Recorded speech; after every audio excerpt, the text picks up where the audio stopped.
സിനിമയുടെ തുടക്കത്തിൽ ഹീറോയിനെയാണ് കാണുന്നത്. അവൻ്റെ പേരാണ് യോസി. യോസിക്ക് ട്രാവൽ ചെയ്യുന്നതൊക്കെ വളരെ ഇഷ്ടമാണ്. കൂടാതെ അവന് ഏറ്റവും ഇഷ്ടം അഡ്വഞ്ചറായുള്ള സ്ഥലത്തൊക്കെ പോവാനാണ്. അങ്ങനെ യോസി അവൻ്റെ യാത്രയിൽ ഒരാളെ പരിചയപ്പെടുന്നു. അവനുമായി നല്ല കമ്പനിയാകുന്നു. അവൻ്റെ പേരാണ് മാർക്കോസ്. യോസിയുടെ തുടർന്നുള്ള യാത്ര മാർക്കോസുമായി ഒരുമിച്ചായിരുന്നു. അവർ രണ്ടുപേരുമാണ് യാത്ര. അങ്ങനെ ഇപ്പോൾ യാത്രക്കിടയിൽ മാർക്കോസിൻ്റെ ഒരു സുഹൃത്തിനെ പരിചയപ്പെടുകയാണ്. അവൻ്റെ പേരാണ് കെവിൻ. യോസിയുമായി അവനും കമ്പനിയാകുന്നു. അങ്ങനെ അവർ മൂന്ന് പേരും ഇപ്പോൾ നല്ല ഫ്രണ്ട്സായി മാറുകയാണ്. അങ്ങനെ അവരടിച്ചു പൊളിക്കുകയാണ് അവരുടെ യാത്ര. പിറ്റേ ദിവസം യോസി ഒറ്റയ്ക്ക് മാർക്കറ്റിലൂടെ പോകുമ്പോൾ ഒരാൾ യോസിയോട് അടുത്ത് വന്നിട്ട് പരിചയപ്പെടും. എന്നിട്ട് അവർ യോസിയോട് പറയുന്നു, നീ ആമസോൺ ഫോറസ്റ്റിലേക്ക് പോകാൻ ആഗ്രഹിക്കുന്നുണ്ടോ? ഞാൻ നിങ്ങളെ സഹായിക്കാമെന്ന് പറയുന്നു. അങ്ങനെ യോസിയും അവരും തുടർന്നുള്ള യാത്രകളൊക്കെ പറ്റി പറയുന്നു. അതായത് അതിന് നടുവിലൊരു വില്ലേജ് ഉണ്ട്, അവിടെയൊക്കെ പോവാം, ഞാൻ നിങ്ങളെ കൊണ്ടുപോകാം, എനിക്കെല്ലാ സ്ഥലവും അറിയാമെന്നൊക്കെ അയാൾ യോസിയോട് പറയുന്നു. അപ്പോൾ യോസി സമ്മതിക്കുകയാണ്. അയാൾ യോസിയോട് പറയുകയാണ്, വേറെ ആർക്കും ആ സ്ഥലമൊന്നും അറിയില്ല, എനിക്കറിയാം, ഞാൻ നിങ്ങളെ എന്തായാലും കൊണ്ടുപോകും അങ്ങോട്ടേക്ക് എന്നൊക്കെ പറഞ്ഞ് യോസിയെ സമ്മതിപ്പിക്കുന്നുണ്ട്. അങ്ങനെ യോസിക്കും അതിൽ വളരെ ഇൻട്രസ്റ്റ് ആയിരിക്കുകയാണ്. കാരണം അവന് അഡ്വഞ്ചേഴ്സൊക്കെ ഇഷ്ടമല്ലേ. അതുകൊണ്ട് തന്നെ യോസി വീട്ടിൽ ചെന്ന് ബാക്കിയുള്ളവരോട് പറയുന്നു. അവർക്ക് ആദ്യം അതിലൊരു ഇൻട്രസ്റ്റ് ഇല്ലായിരുന്നു. പിന്നീട് യോസി എല്ലാ കാര്യവും പറഞ്ഞ് അവരെയും സമ്മതിപ്പിക്കുന്നു. ഇപ്പോൾ അവർ പോകുന്ന വഴിയൊക്കെ പറയുന്നു. അവർ പറയുന്നു, ഇവിടെ വരെ പ്ലെയിനിൽ പോകാം, ബാക്കി നമ്മൾ നടക്കണം, ചുറ്റും ഫോറസ്റ്റാണ്. യോസിക്ക് വളരെ ഇതൊക്കെ പറയുമ്പോൾ ഇൻട്രസ്റ്റ് ആയി വരുന്നുണ്ട്. അങ്ങനെ അവർക്കും ഈ കാര്യങ്ങളൊക്കെ പറഞ്ഞപ്പോൾ വിശ്വാസമായിരിക്കുകയാണ്. പിന്നീട് പിറ്റേ ദിവസം അവർ കഴിക്കാനുള്ള ഭക്ഷണങ്ങളൊക്കെ വാങ്ങി പ്ലെയിനിൽ പോവുകയാണ്. അവർ പറഞ്ഞ പോലെ പ്ലെയിന് ബോർഡറിൽ നിർത്തുന്നു. എന്നിട്ട് ബാക്കി അവർ നടന്നു പോവുകയാണ്. ചുറ്റും ഫോറസ്റ്റാണ്. അങ്ങനെ അവർ രാത്രിയായപ്പോൾ ഒരു ടെൻ്റൊക്കെ കെട്ടി അവിടെ കഴിയുകയാണ്. അങ്ങനെ അടുത്ത ദിവസമായി അവർ വീണ്ടും അവരുടെ യാത്ര തുടരുന്നു. മുമ്പോട്ടുള്ള യാത്രകൾ അതികഠിനമായിരുന്നു. മഴയും കൂടാതെ മൃഗങ്ങളുമൊക്കെ നിറഞ്ഞ യാത്രയായിരുന്നു. അങ്ങനെ അതൊക്കെ കഴിഞ്ഞ് അവരിപ്പോൾ ഒരു ചെറിയ വില്ലേജ് കണ്ടുമുട്ടുകയാണ്. വില്ലേജ് കാണാൻ വളരെ മനോഹരമായിരുന്നു. അങ്ങനെ ആ ദിവസം അവർ ആ വില്ലേജിൽ സമയം ചിലവഴിക്കുന്നു. ഒരു ദിവസം അവർ അവിടെ നിന്ന് എൻജോയ് ചെയ്യുകയാണ് അവിടെയുള്ളവരോട്. യോസിക്ക് അതൊക്കെ വളരെ ഇഷ്ടമാവുന്നുണ്ട്. അങ്ങനെ അതിനുശേഷം അവർ വീണ്ടും അവരുടെ യാത്ര തുടരുന്നു. അവരുടെ തുടർന്നുള്ള യാത്ര വളരെ മനോഹരമായിരുന്നു. മനോഹരമായ കാഴ്ചകളും എല്ലാം കണ്ടാണ് അവരുടെ തുടർന്നുള്ള യാത്ര. അങ്ങനെ ഇപ്പോൾ നമ്മുടെ മാർക്കസിൻ്റെ കാലിന് ഇൻഫെക്ഷൻ വന്നിരിക്കുകയാണ്. അവനെ കൊണ്ട് ഒരടി മുന്നോട്ട് നടക്കാൻ കഴിയില്ല. അവൻ്റെ കാലിന് മുറിവൊക്കെ സംഭവിച്ചു. അപ്പോൾ നമ്മുടെ ഗൂസി പറയുന്നു, എങ്ങനെയെങ്കിലും നമുക്ക് അവിടെ എത്തണം, ഞാൻ മാർക്കോസിനെ എടുക്കാം, എങ്ങനെയെങ്കിലും നമുക്ക് അവിടെ എത്തണമെന്ന് ഗൂസി പറയുകയാണ്. അപ്പോൾ അവർ എങ്ങനെയൊക്കെയോ ഒരു സ്ഥലത്ത് എത്തിപ്പെടുന്നു. മാർക്കോസിൻ്റെ അവസ്ഥ ഇപ്പോൾ വളരെ മോശമാണ്. അതുകൊണ്ട് അവരവിടെ കഴിയുന്നു. പിറ്റേ ദിവസം മാപ്പിൽ നോക്കിയിട്ട് നമ്മുടെ ഹീറോവും പിന്നെ കെവിനൊക്കെ പറയുന്നു, ഇത് പുഴയാണ്, ഈ പുഴ കടന്നാൽ നമുക്ക് അങ്ങോട്ടെത്താം, അതിനുവേണ്ടി നമുക്കൊരു റാഫ്റ്റ് ഉണ്ടാക്കാമെന്ന് പറയുന്നു. അങ്ങനെ അവരിപ്പോൾ റാഫ്റ്റ് ഉണ്ടാക്കാൻ പോവുകയാണ്. അതിനു വേണ്ടിയുള്ള തയ്യാറെടുപ്പൊക്കെ ചെയ്യുന്നു. എന്നാൽ നമ്മുടെ ആൾ പറയുന്നുണ്ട്, ഈ പുഴ വളരെ ഡേഞ്ചറാണ്, സൂക്ഷിച്ച് പോകണമെന്നൊക്കെ പറയുന്നുണ്ട്. അതൊക്കെ നമുക്ക് ശ്രദ്ധിക്കാമെന്ന് പറഞ്ഞ് ഗൂസി റാഫ്റ്റ് ഉണ്ടാക്കി തുടങ്ങുന്നു. അങ്ങനെ റാഫ്റ്റ് ഉണ്ടാക്കിയിരിക്കുകയാണ്. അവർ 4 പേരും പോകുന്നു. ആദ്യം തന്നെ നല്ല മനോഹരമായിരുന്നു. പിന്നെയാണ് അവർക്കത് സംഭവിക്കുന്നത്. അങ്ങോട്ടെത്തും തോറും പുഴയുടെ സ്വഭാവം മാറി തുടങ്ങുന്നു. ഒഴുക്ക് കൂടുന്നു. ശക്തമായ ഒഴുക്കിൽ അവരുടെ റാഫ്റ്റിന് നിയന്ത്രണമില്ലാതാകുന്നു. അങ്ങനെ ഇപ്പോൾ ഒടുവിൽ അവർ ഒരു ചെറിയ കര കണ്ടിട്ട് അവിടത്തേക്ക് നീങ്ങുകയാണ്. അങ്ങനെ റാഫ്റ്റ് അവിടെ എത്തുന്നു. അങ്ങനെ അവർ അവിടെ നിന്നും ഒരു തീരുമാനമെടുക്കും. അതായത് അയാൾ മാർക്കോസിനെയും കൊണ്ട് തിരികെ പോകും. പിന്നെ ഗൂസിയും പിന്നെ കെവിനും അങ്ങോട്ടേക്ക് പോകും. അപ്പോൾ അവരതൊക്കെ പറയുന്നു. ഗൂസിയും സമ്മതിക്കുന്നു. അവൻ എങ്ങനെയെങ്കിലും വില്ലേജിൽ എത്തിപ്പെടണമെന്നാണ്.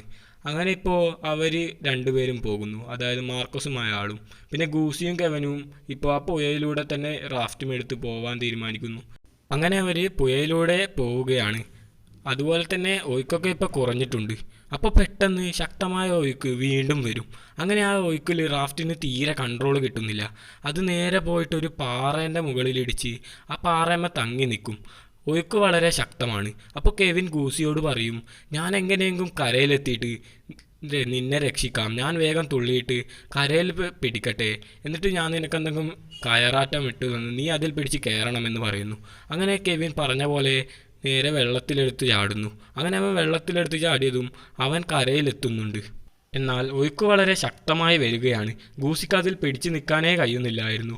അങ്ങനെ അവൻ ആ ചങ്ങാടത്തിൽ നിന്നും പിടിവിട്ടു പോകുന്നു. ആ റാഫ്റ്റിൽ നിന്നും പിടിവിട്ടു പോവുകയാണ്. ആ ശക്തമായ ഒഴുക്കിൽ ഗൂസി പെട്ടുപോകുന്നു. ഇപ്പോൾ കെവിനോ ഉറക്കെ വിളിക്കുന്നുണ്ട്. എന്നാൽ കെവിന് ഒന്നും ചെയ്യാൻ കഴിയുന്നില്ല. അവൻ ആ ശക്തമായ ഒഴുക്കിൽ പോകുകയാണ്. അപ്പോൾ ഒഴുക്കിൻ്റെ ശക്തി കുറയുന്നു. അങ്ങനെ അവന് ഒരു പാറയുടെ മുകളിൽ നിന്നും പിടുത്തം കിട്ടുന്നു. അതുവഴി അവൻ രക്ഷപ്പെട്ട് കരക്ക് കയറുന്നുണ്ട്. ഒടുവിൽ അവൻ പുഴയിൽ നിന്നും രക്ഷപ്പെടുന്നു. എന്നാൽ കെവിനും അവനും കുറേ ദൂരമുണ്ട്. അവർ കാണുന്നില്ല. അപ്പോൾ അവൻ്റെ ബാഗ് ഒലിച്ചു വരുന്ന കണ്ടിട്ട് അവൻ ആ ബാഗ് എടുക്കുന്നു. അങ്ങനെ ഇപ്പോൾ കെവിനെ അവൻ കുറേ തേടുന്നുണ്ട്. അവനറിയാം കെവിൻ അവനെ എന്തായാലും രക്ഷപ്പെടുത്തുമെന്ന്.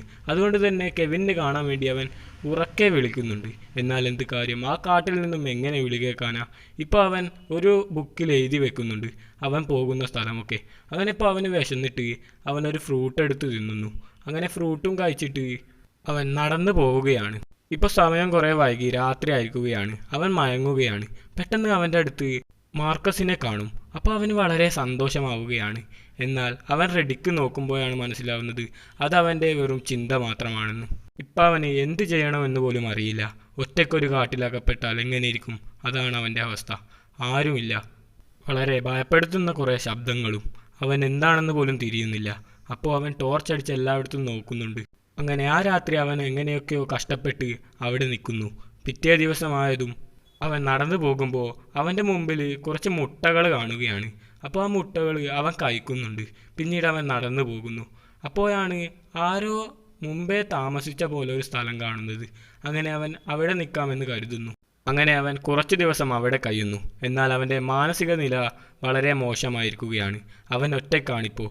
അവൻ ആരുമില്ല ഒരു സംസാരിക്കാൻ പോലും. അങ്ങനെ ഇപ്പോൾ അവൻ വീണ്ടും നടന്നു പോവുകയാണ്, എങ്ങോട്ടെന്നറിയാതെ. അപ്പോഴാണ് അവൻ്റെ മുമ്പിൽ ആരോ ചവിട്ടിയ കാൽപാദം കാണുന്നത്. അങ്ങനെ അവന് അത് കണ്ടതും വളരെ സന്തോഷമാവുകയാണ്. ആരോ കാട്ടിലുണ്ടെന്ന് കരുതുന്നു. അങ്ങനെ അവൻ നടന്നു പോകുമ്പോൾ അവൻ മുമ്പേ കഴിച്ചിട്ടുള്ള മുട്ട കാണുന്നത്. അപ്പോഴാണ് മനസ്സിലാവുന്നത് ആ കാൽപാദം അവൻ്റെ ആണെന്ന്. ഇപ്പോൾ അവൻ എന്താണെന്ന് പോലും അറിയില്ല. ഇപ്പോൾ കെവിനെ കാണിക്കുന്നു. അവനൊരു പുഴയിൽ മയങ്ങിക്കിടക്കുകയാണ്. അപ്പോൾ കുറച്ച് വില്ലേജേഴ്സ് വന്നിട്ട് അവനെ രക്ഷിക്കുന്നു. അങ്ങനെ അവൻ രക്ഷപ്പെട്ട ഉടനെ പോയത് ഒരു പോലീസ് ഓഫീസറെ കാണാനാണ്. അവരോട് കാര്യങ്ങളൊക്കെ പറയുന്നു. ഇപ്പോൾ ഗൂസിയാണ് കാണുന്നത്. അവൻ നടന്നു പോകുമ്പോൾ അവൻ്റെ മുകളിൽ കൂടി ഒരു ഫ്ലൈറ്റ് പറക്കുന്നത് അവൻ കാണും. അപ്പോൾ അവൻ്റെ കയ്യിലുള്ള ജാക്കറ്റ് വെച്ച് ആ ഫ്ലൈറ്റിനെ വിളിക്കുന്നുണ്ടെങ്കിലും ആരും ശ്രദ്ധിക്കുന്നില്ല. അത് മുകളിൽ കൂടിയാണ് പറക്കുന്നത്. അത് കെവിൻ്റെ ഫ്ലൈറ്റാണ്. കെവിന് പോലീസ് ഓഫീസറോട് പറഞ്ഞപ്പോൾ അവരും കെവിനും അവരെ അന്വേഷിക്കാൻ പോയ ഫ്ലൈറ്റാണത്. അപ്പോൾ ആ പോലീസ് ഓഫീസർ കെവിനോട് പറയുകയാണ്, നിൻ്റെ ഫ്രണ്ട് അവിടെ ഒന്നുമില്ല, അത്രക്കും വലിയ കാടാണത്, അവിടെ സർവൈവ് ചെയ്യാൻ കഴിയില്ല, ആർക്കും കഴിയില്ല, അതുകൊണ്ട് തന്നെ അവൻ മരിച്ചുപോയി കാണും. അപ്പോൾ കെവിൻ പറയുന്നു എന്തായാലും അവൻ അവിടെ സർവൈവ് ചെയ്യും, എനിക്ക് ആ കാട്ടിൻ്റെ അകത്ത് പോയി നോക്കണമെന്ന്. അപ്പോൾ പോലീസ് ഓഫീസർ ഒരാളെ പറ്റി പറഞ്ഞു കൊടുക്കുകയാണ്. അങ്ങനെ കെവിന് അവരുടെ അടുത്തേക്ക് പോയിട്ട് അവരോട് കാര്യങ്ങളൊക്കെ പറയുന്നു. എന്നാൽ ആദ്യം അവരത് സമ്മതിക്കുന്നില്ല. പിന്നീട് കെവിൻ ഓരോ കാര്യങ്ങളൊക്കെ പറഞ്ഞ് സമ്മതിപ്പിക്കുന്നു. ഇപ്പോൾ അവർ രണ്ടുപേരും ഗൂസിയെ തേടാൻ കാട്ടിലേക്ക് പോകുന്നു. ഗൂസിയെയാണ് കാണുന്നത്. അവനൊരു സ്ഥലത്ത് മയങ്ങി വീണിരിക്കുകയാണ്. പെട്ടെന്ന് അവൻ കണ്ണു തുറന്ന് നോക്കുമ്പോൾ ഒരു ആദിവാസി പെൺകുട്ടി അവൻ്റെ മുമ്പിൽ കാണുന്നു. അങ്ങനെ അവൻ അവരുടെ അടുത്തേക്ക് പോയിട്ട്, നിങ്ങൾ എന്നെ കണ്ട് പേടിക്കണ്ട, ഞാൻ ഈ കാട്ടിൽ ഒറ്റപ്പെട്ടു പോയതാണ്, കുറേ ദിവസമായി ഞാൻ ഈ കാട്ടിൽ. അങ്ങനെ അവൾക്കൊന്നും മനസ്സിലാകുന്നില്ലെങ്കിലും ഗൂസിക്കിപ്പോൾ ഒരാളും സംസാരിക്കാനുണ്ട് എന്ന് ആശ്വാസമാവുകയാണ്. അങ്ങനെ രാത്രി ആയപ്പോഴാണ് മനസ്സിലാവുന്നത് അത് വെറും അവൻ്റെ തോന്നലാണെന്ന്. അതുപോലെ ഒരു പെൺകുട്ടിയേ ഇല്ല. അവൻ്റെ മാനസിക നില ഇപ്പോൾ വളരെ മോശമായിരിക്കുന്നു. അങ്ങനെ അവൻ അടുത്ത ദിവസമായതും ഒരു മരത്തിൻ്റെ ഇല പിടിച്ച് വലിച്ചതും അതിൽ നിന്നും കുറേ ഉറുമ്പുകൾ അവനെ കടിക്കാൻ തുടങ്ങി. അവൻ്റെ ശരീരമാകെ ആ ഉറുമ്പുകൾ കടിക്കുകയാണ്. അതിന് വല്ലാത്ത വേദനയാണ്. ഇപ്പോൾ അവൻ ആകെ തളർന്നു പോയിരിക്കുകയാണ്. ആ ഉറുമ്പ് കടിച്ച ശക്തിയിൽ അവൻ നടന്നു പോകുന്നു. അങ്ങനെ അവനിപ്പോൾ ആദ്യം ചെന്നെത്തിയ ആ പുഴക്കരയിലെ ഭാഗത്തെത്തുന്നു. അവൻ അവിടെ ഒരു ആമയെ കാണുകയാണ്. അപ്പോൾ അവന് വിശന്നിരിക്കുന്നത് കൊണ്ട് തന്നെ ആ ആമയെ അവൻ കൊല്ലാൻ നോക്കുന്നുണ്ട്. എന്നാൽ അവൻ ആ ആമയെ നോക്കി പറയുന്നു, ഞാൻ ഈ കാട്ടിൽ അകപ്പെട്ടു പോയി, നീയെങ്കും പോയി രക്ഷപ്പെടറ എന്നും പറഞ്ഞ് അവനെ വെറുതെ വിടുന്നു. ആ ആമയെ വെറുതെ വിടുകയാണ്. ഇപ്പോൾ അവൻ ആകാശത്ത് നോക്കുമ്പോൾ എന്തെന്നില്ലാത്തൊരു ഭംഗി ആകാശത്ത് കാണുന്നു. ആ കാഴ്ച വളരെ മനോഹരമാണ്. അങ്ങനെ പെട്ടെന്ന് അവൻ അവിടെ മയങ്ങി വീഴുന്നു. അങ്ങനെ അടുത്ത ദിവസമായതും കെവിനും ആയ ആളും കൂടിയിട്ട് അവിടേക്ക് എത്തുന്നു. അതായത് ഗൂസി ഇപ്പോൾ ഉള്ള പുഴക്കരയിലെത്തുന്നു. അവിടെ നിന്ന് അവർ ആരെയും കാണാത്തത് കൊണ്ട് മടങ്ങുകയാണ്. എന്നാൽ ഗൂസി അവിടെ ബോധം പോയി നിലയിൽ അവിടെ കിടക്കുന്നുണ്ടായിരുന്നു. അവരവനെ ശ്രദ്ധിക്കുന്നില്ല. അങ്ങനെ ഇപ്പോൾ അവർ അവിടെ ഇല്ല എന്നും പറഞ്ഞ് മടങ്ങുന്നു. ഗൂസിയുടെ ബാഗ് കണ്ടിട്ടാണ് അവർ വന്നത്. ഇപ്പോൾ ഗൂസി അവരെ ശ്രദ്ധിക്കുന്നു. അങ്ങനെ ഗൂസി അവരെ ശ്രദ്ധിച്ചതും അവരെ നോക്കുമ്പോൾ അവർ മടങ്ങിപ്പോവുകയാണ്. എന്നാൽ അവരെ ഉറക്കെ വിളിക്കാൻ അവന് ശബ്ദം പോലും ഇല്ലായിരുന്നു. ഒടുവിൽ അവൻ ഉറക്കെ വിളിക്കുകയാണ് അവൻ്റെ ഇല്ലാത്ത ശബ്ദം വെച്ച്. അങ്ങനെ അവർ അവനെ കാണാനിടയാകുന്നു. എന്നിട്ട് അവർ തിരിച്ചു വന്ന് ഇപ്പോൾ ഗൂസിയെയും രക്ഷപ്പെട്ട് പോകുന്നു. അതോടെ ഈ സിനിമ ഇവിടെ അവസാനിക്കുന്നു.